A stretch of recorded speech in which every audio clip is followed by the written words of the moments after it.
Welcome everyone to another session of DUT Premium. We're going to go over Bitcoin, Ethereum, NEAR, Sweat, Solana, Linear, and Ethereum, which I think I already said. All right, so we'll jump into Bitcoin to begin with. So we obviously made the low last week down at 56,500. Pretty much, which got really close to that 50% level, the high time frame 50% level, which is at 56 to 240. And that came in, provided support, provided a bounce where Bitcoin's come up. It dodged above the 50% level, which was from this high here at 64 and a half. Actually, no, sorry. The high was from 67 down to the low. The 50% level came in at around 62K from memory. Pushed straight through it, but it came up to the high time frame 50% level to the upside, which is from the all-time high down to the low, and has rejected from there. We'll zoom in on that so we can see. Poked its head through, but closed below. And another soft attempt where the volume had dropped right off.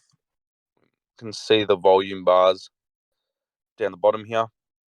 That's the push through. That's the attempt the following hour. The volume dropped right off. And then we got the rejection since. And it's just been sort of rejecting consistently in a downward pattern since then. So I'd like to probably see in the extremely short term, and I've drawn a 50% level, which is from the high that we just made at 65.5 to the low at 56.5. We've got a 50% level here at 61K. I'd like to see just a retest of this level here at 65K. It could even stop short at around 64.6, and then continue rejecting. I don't think it's quite ready to push through 65K or 65.5K just yet. Reason being is that there was no follow through with the volume. It was about a 100 mil candle on Binance in a 15-minute period, but then the follow through just died right off. I think the next candle was 60 mil, and then it dropped down to about 20 mil until it got the rejection. And when the rejection happened, I think it was another 100 mil candle, but of selling pressure. And that just has sort of continued ever since. So, there's sort of two situations here. It's either going to come back up, retest and reject, or it's just going to continue slowly bleeding. And we might get something like this where it gets a little bounce and then it continues down. So there's that, or there's something like that, which is what I sort of posted up yesterday. So that's what I'm looking for right now. I did mention just a little bit of time ago with Simon that it wasn't unexpected to see a bit of a bounce here. And we're just going to jump into the weekly chart. So we've had 1, 2, 3, 4 weeks down, and then we had the volume came in and we had the big dump. So it wasn't untoward that we were going to get a green candle. I know that it dumped a whole lot, and for it to come back up and print a green candle, it had to get back up above 63K. But it did at the end of the day. It got back up there, got the green candle, and we have seen typically when we go back through on the weekly time frame, when we do get 3 to 4 weekly reds, we do get a bit of a bounce before we start coming back down again. And we can go and have a bit of a look. So 3 reds, bounce, and then down. Over here, we've got 3 reds, a bounce, and then down. This is a little different. It doesn't happen every time. Obviously, nothing happens 100% of the time, but 3 reds and a spring up. This is starting to get into the bear market over here where there's multi-weeks. But we can go back. Where can we see three reds in the last bull market? Here's an example of where there's 4 reds, bounce, another red, and then it took off again. So, it is an option for that to sort of happen. This only goes back to 2020, this particular chart. When you look at the whole data set of the last sort of 8 years or so, 9 years, generally, when you get 3 or more weeks of red, you'll have a recovery, and then the downside will continue. I would say, just to put a percentage on it, it's probably around 70% of the time that is what occurs. So it's not something that happens all the time, but we're looking for an edge, and that would be the edge, is that it's more likely that this price is going to come back down before it goes back up again. Given the strength of the bounce that we did have, I'm not going to write it off, but I would say it was already fairly unlikely, but I'd say it's even more unlikely that we're going to get down here. Even getting to 50k is starting to get a little bit. Don't think so. 53 230. I think that is definitely a bounce zone potential. And the other key level now is around 57.5, which that's about 58, but you get the idea. If it comes back down and bounces from here, then that's going to suggest that 56 500 was the low, and it's going to come back down and produce a lower high, higher low, sorry. Or it comes down to this area and bounces from there. Probably more of the opinion of the first situation, coming down to that 53, 52. And like I wrote in my pretty big analysis the other day, I'm probably expecting this to happen in the first week or two of June, which sort of lines up with that there hasn't been a monthly low or swing low produced in the month of May historically. I think there's been around 4, perhaps 5 swing lows produced in the month of June historically. Like I was saying before, nothing's ever 100%, and at some point it is going to tip the scale, but the odds would say that it's more than likely going to happen in June than it would May.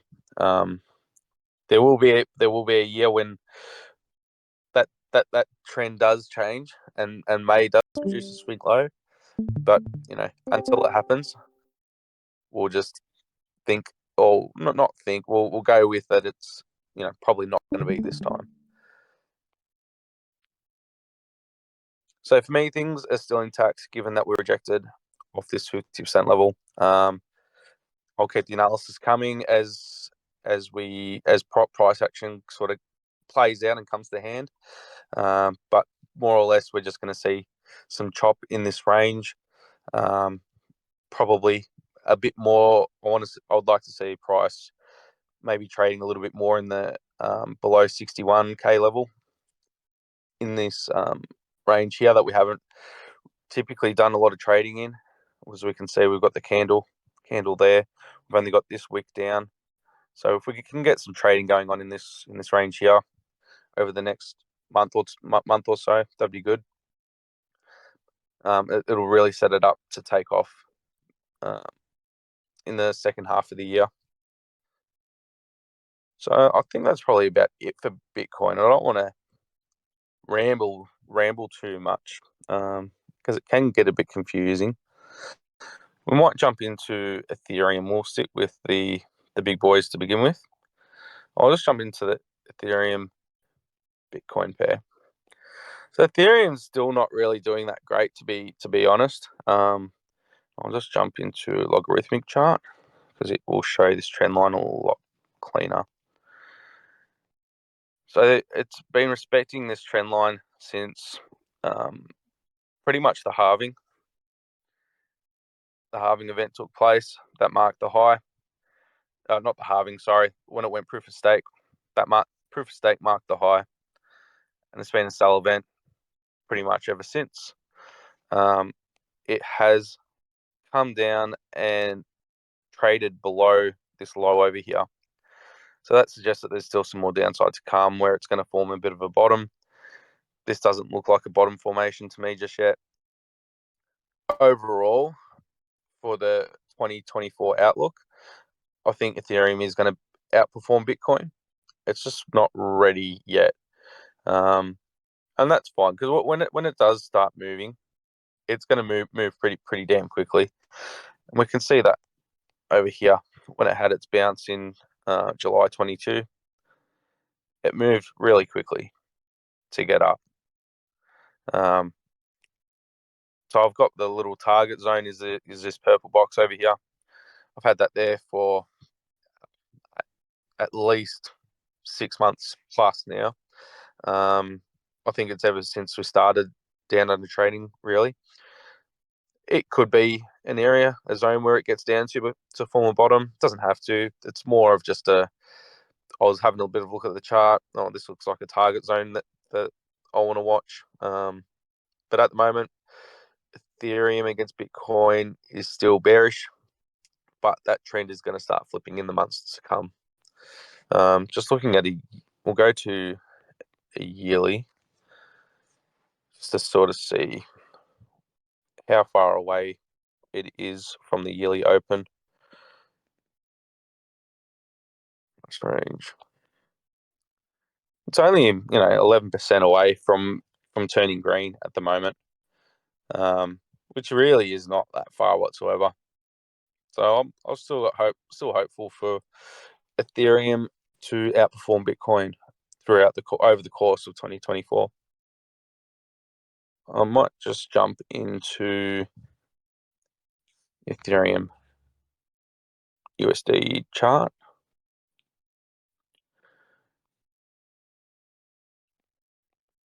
All right.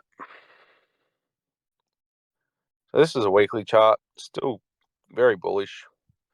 I had this multi-week push, which is it's quite similar to what we saw with Bitcoin, and now it's just fading a little bit, coming back.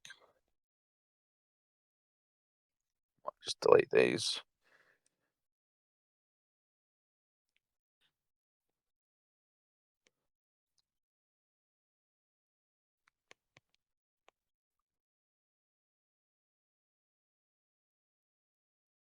Still well and truly in the green on the green side, which, as you guys may have seen, I've put in a new education channel just explaining how this 50% tool works and where it comes from. It's not a Fibonacci level, although it can be used as a Fibonacci level, but it's derived from W.D. Garn, who is a technical analysis from way back when.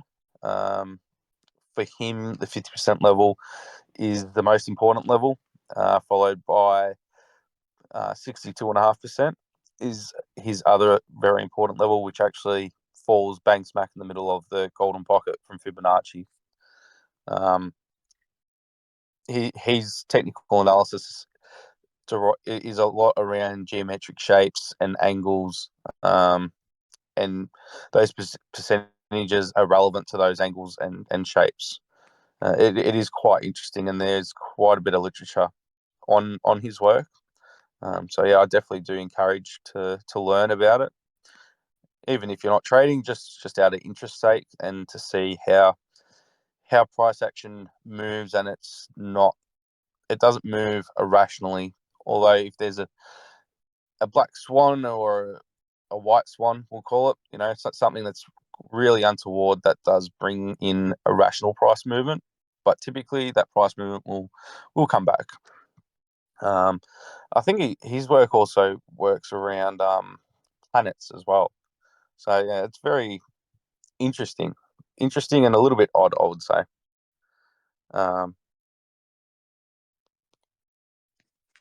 So we can, if I was to move this up to this low, so this would be the same 50% level setup that I've got for Bitcoin when it hit the 56.5K level.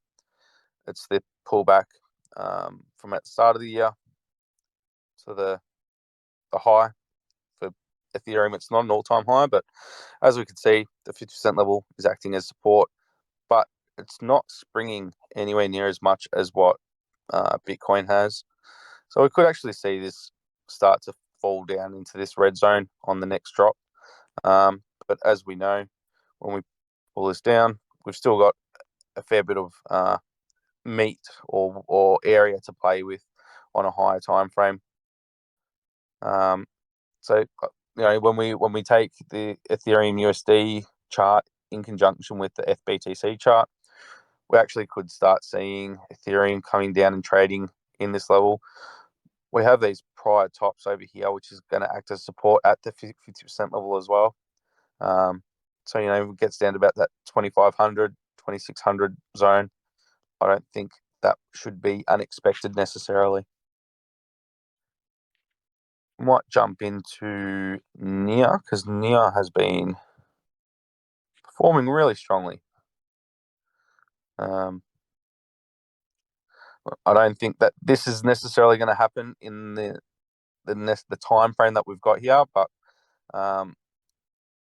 maybe later on in the second half of the year, we'll see this action occur. What have I done? Okay, I've gotten a little bit carried away, I think. So we'll just fix this up.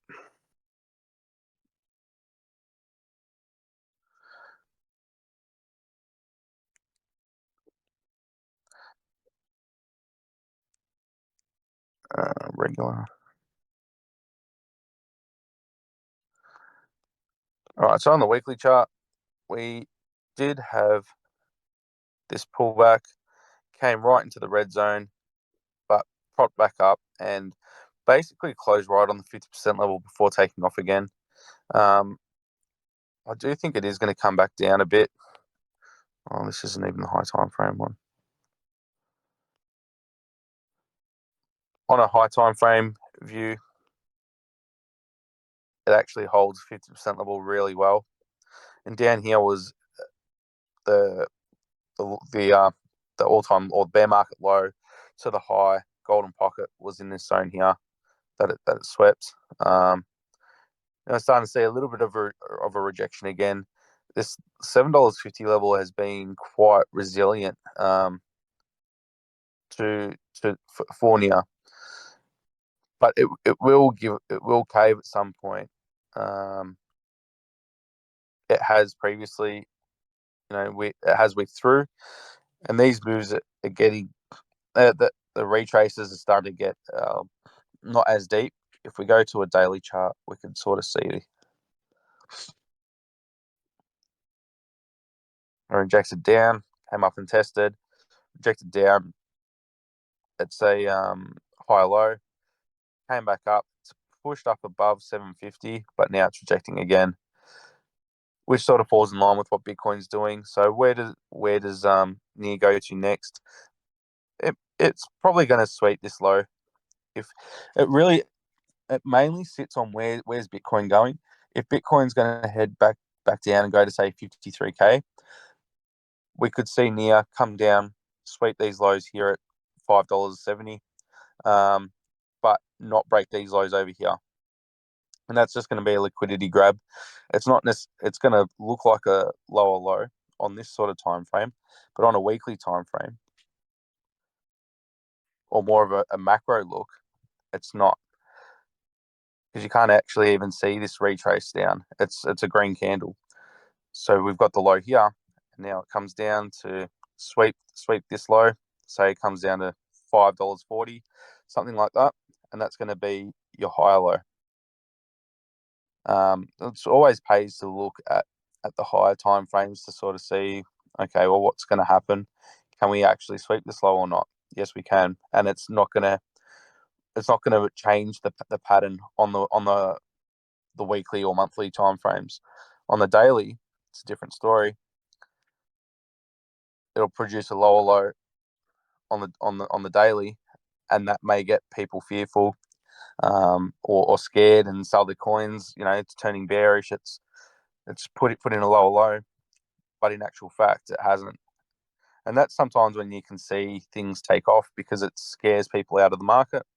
They've sold, and the whales and the smart money are like, yep, we've got them. Let's take off. They'll buy back in at $8, $9, $10. So that's what I'm sort of seeing for Nia. Still ultra bullish on it. Love it. Continuing to buy it. It will be my biggest alt bag when I'm done with it.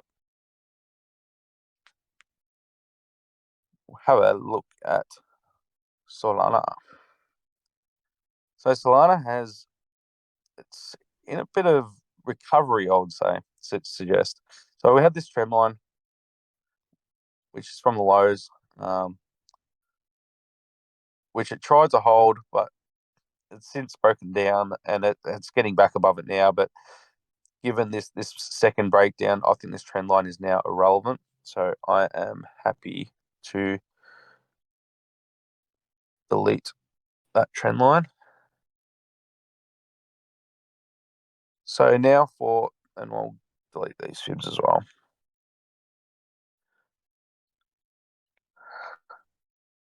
So now for Solana, it's got these tops over here, and I might go to a weekly chart. It'll be a bit clearer, I hope. Okay. So we've got these tops here, which is really, besides up this point, that's the last time it saw resistance, about that $110 mark.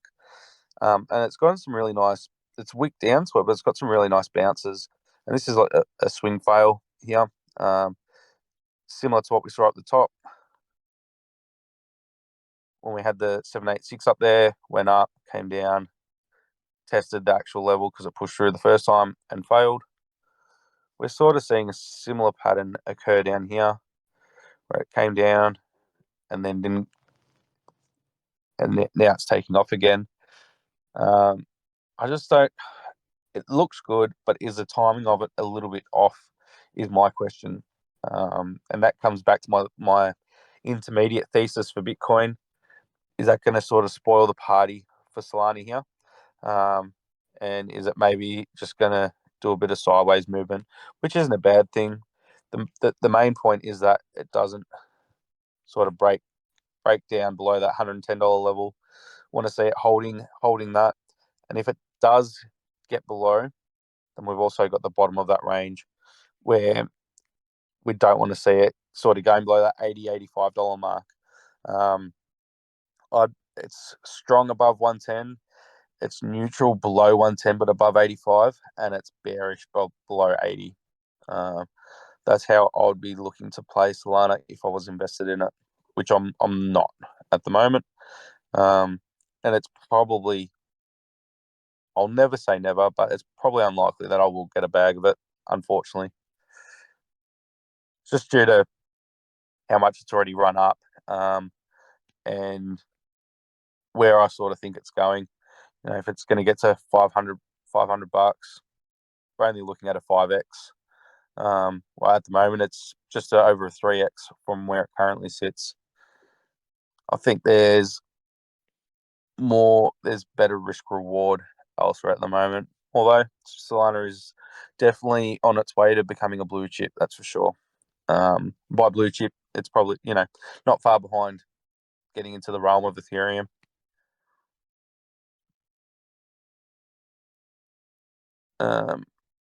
Next one we'll have a look at is Sweat.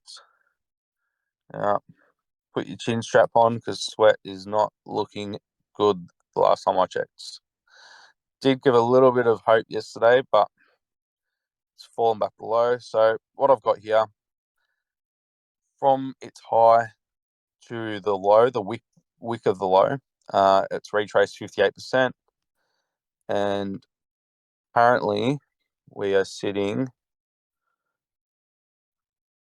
around 13% off the low, which is pretty mediocre to poor performance, to be honest. I went through a few of the other alts, and a lot of them have retraced. I'd say majority of them did retrace at least around that 50% mark from their March highs to the current low. but it's not. There isn't too many of them that have retraced less than have gone back up less than say 15-20%. Most of them have bounced at 20-30%, even some are at 40, 50, 60, 60%. It's Sweat isn't alone in this sub 15% realm. But I think it's a bit the bag of poor performers in that pocket. I'm not trying to shit on the token. Don't get me wrong. Just looking at the charts, looking at the data, and that's sort of what it's telling me. For comparison, we're going to MATIC. MATIC's a bit of a flogged horse at the moment. So MATIC retraced 55%, and it's currently sitting 23% off its low. What's another one? XRP. What is XRP over here? XRP retraced 45% and is currently 35% off its low. Look at ADA.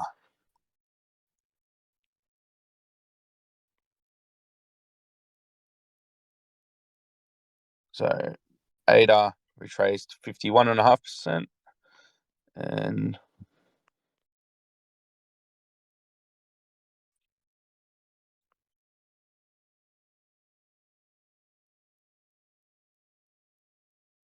this is I would consider ADA a poor performer at the moment. It's 15.5% off its low. So for Sweat in the short term, well, not really in the short term, for me, it's since probably the US launch, even though we've made some highs over here since then, it's been performing poor since October, in my opinion. And I'll show you why on the Bitcoin chart in a minute after I just finish down here. So I've just got this little 50% level drawn up. It sits at around that 0.009 cents. Did get up above it, but only for a single candle, and then it's rejected back down below. Tested it and looks to be rejecting again. Not a great look. This is sort of what I was talking about with the Bitcoin chart at 65k, how it's poked through, come back down, tested, and potentially reject. So all eyes on it, I suppose. I won't be bagging any more Sweat. I'm still holding Sweat. I won't be eliminating the entire bag, that's for sure. But I definitely won't be bagging any more at these levels, even though they may seem cheap. It's just showing too much weakness for me at the moment. Really needs to start getting back above these tops over here at 0.0095 will be the first area to get above, and then we've got the current range highs at around 1 cent. Need to start popping back above these levels. Get a bit more strength into it. We did have a request for linear. I hope I get the right one.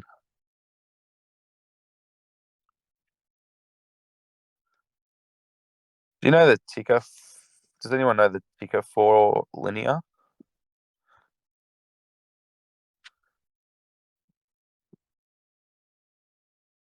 LNR. Okay, cool. Yeah, no worries. We can have a look at ZetaChain as well. LNR.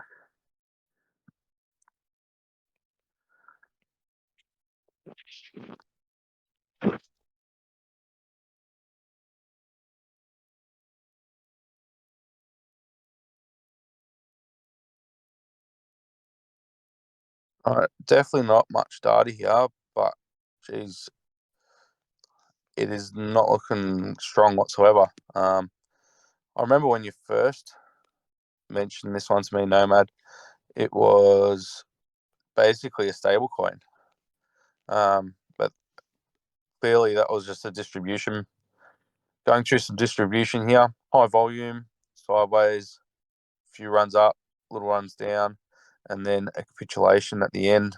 Back below the prior lows, at least on this chart anyway. I'm not sure if there's when exactly linear came to the market, but trading below what looks to be the opening lows is not a good sign, especially for a low market cap alt. It's definitely showing weakness, and that's almost, it looks almost like a rug pull. This drop here, or something has seriously gone wrong. It's not normal price action, and the fact that it hasn't bounced back either suggests that something's gone a bit amiss. There obviously is not much data here, so it is hard to really give any information. You're not going to have any fibs that line up for this level. The only thing that I suppose we could do is maybe dive into a smaller chart. So it is getting a little bit of strength with these wicks up, but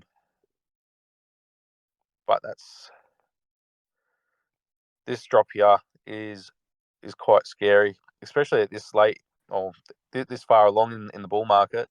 We're probably over halfway into the bull market, potentially 2/3 of the way through the bull market.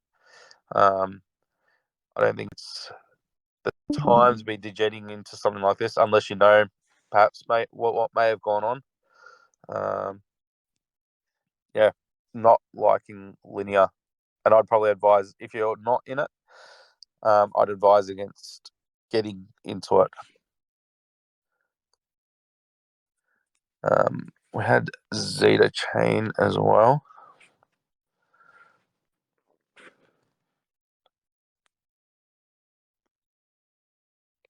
Yeah, so that was an interesting volume profile that you put up, Hunter Hawk. Because I jumped straight on the chart and had a look, and I was like, "Oh shit, it's actually up about 70% from its low." Got down to just below $1.10, and got up to $1.90, which pretty much lines up with your change of trend with the volume.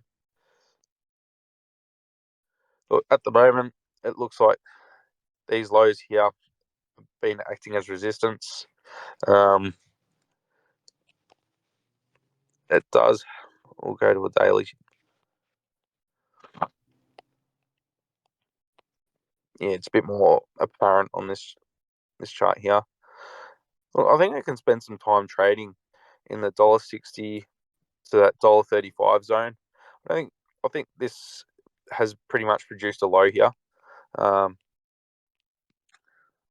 Similar pattern to what we're talking about earlier. Came down, comes up, tests, and takes off.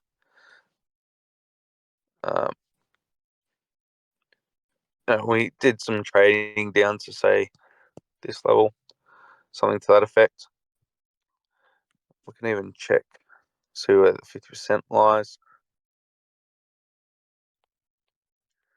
Yeah, so that 50% pretty much lines up with those tops there. You can get wicks down to them.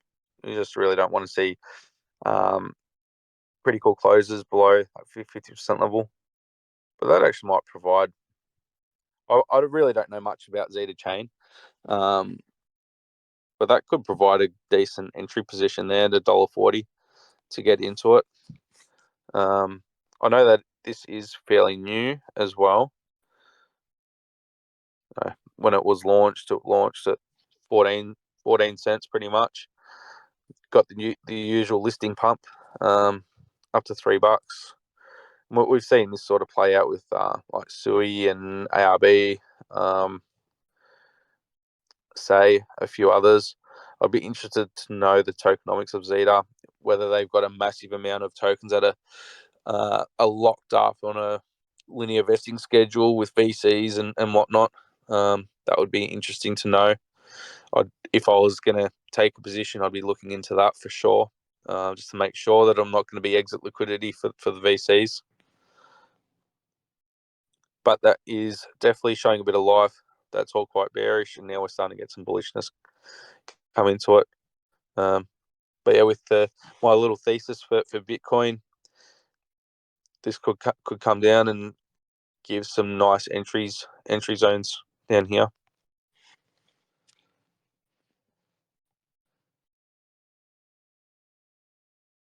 Yeah, double bottom or swing fail pattern.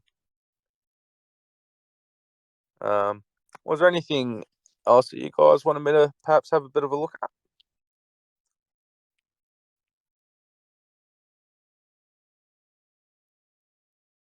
Have I missed anything actually?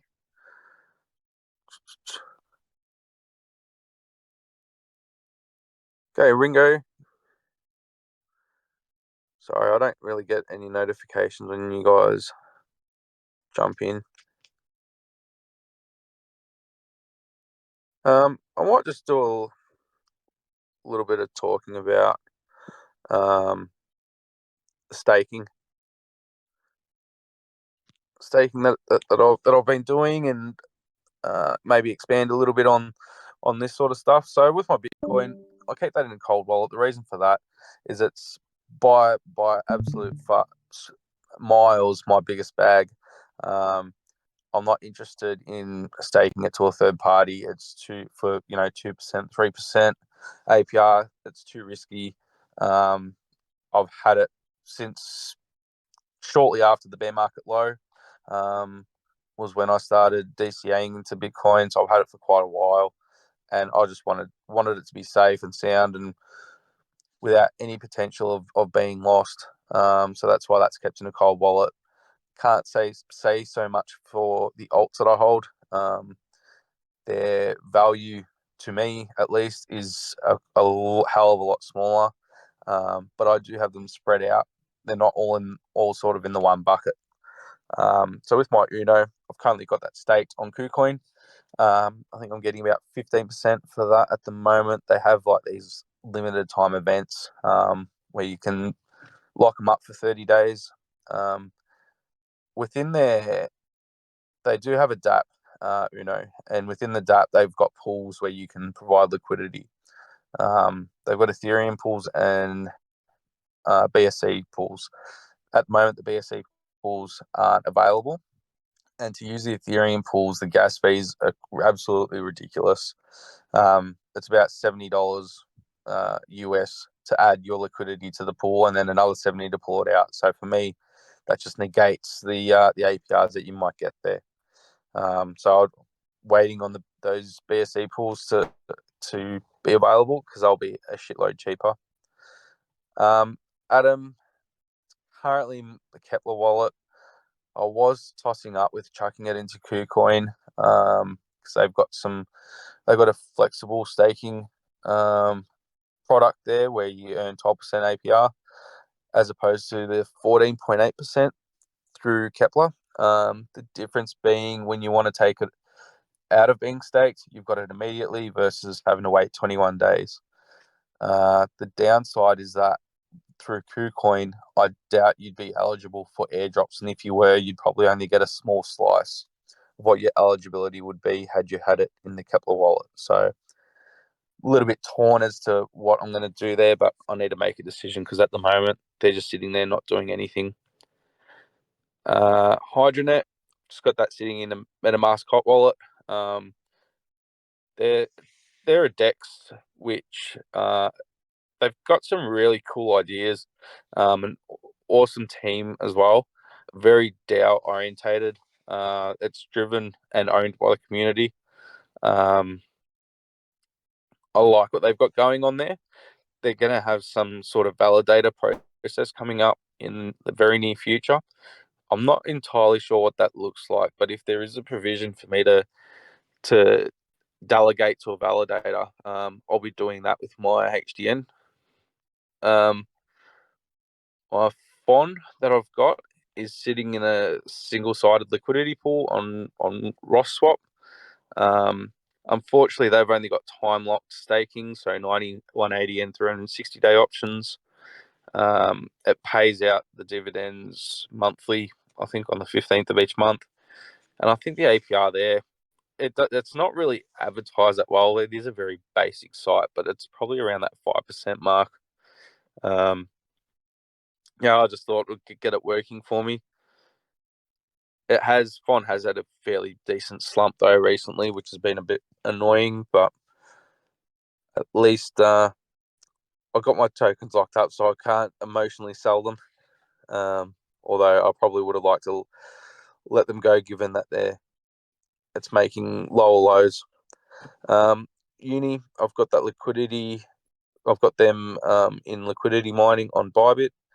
I'll put a fair bit of detail in the premium chat about that and how that works. If you guys want to know more, I'm happy to expand on it. Near, I'm going to go down the same road as Uni. Kaz, I've just got that sitting in a Caspian hot wallet. There is staking on BingX for Kaz, but you only get like 2%. So for me, I'd rather just be the custodian of those tokens rather than leaving them on a SEX. Cello, I've got staked. It gets about 4.5% APR. It's through a legitimate website, through a smart contract, and that takes 2 days to unlock. Sweat, I've got staked in the Sweat wallet. I'm not renewing any 12 months jars just because of the timing of the market. I don't want to be stuck holding on to something because it's locked up past Feb next year. I want to be able to be in a position, say by around November at the end of this year, where if markets look like they're topping out, I can exit all my positions immediately. So that's why I'm not restaking Sweat. And then for my stables, I've just got them spread out across at 3 exchanges. Majority of it's probably sitting on Bybit. Got a little bit on Blowfin and a little bit on BingX as well. I try not to be too stable heavy. Rather keep it in fiat than leaving it on exchanges. I do have a few bucks sitting in my MetaMask as well. So yeah, that's pretty much what I do with my crypto, how I store it, and what I do to try and increase their value.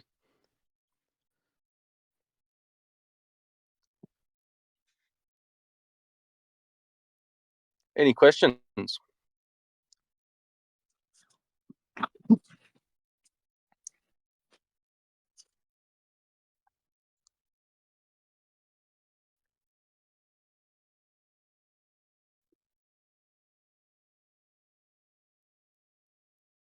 Oh, thanks, Baldic. I'm actually feel like shit, mate. My daughter's bloody giving me the childcare love, but it's all good. Um, Thanks, mate. Yeah, no worries, Mystic. Even if you got any follow-up questions at any time, just chuck them up in the premium chat. We don't have to wait for these voice chats to have a bit of a yarn and go over things. I'm more than happy to do it whenever I've got time.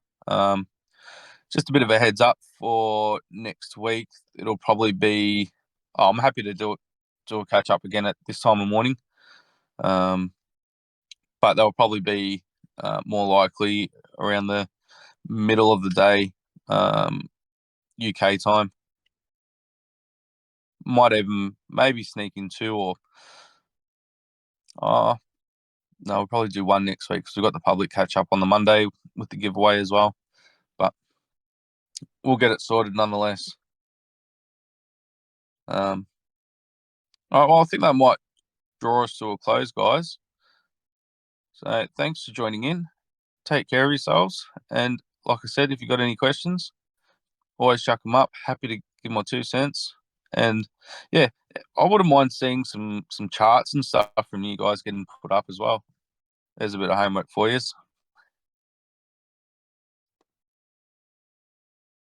Yeah. Until next week, take care, guys.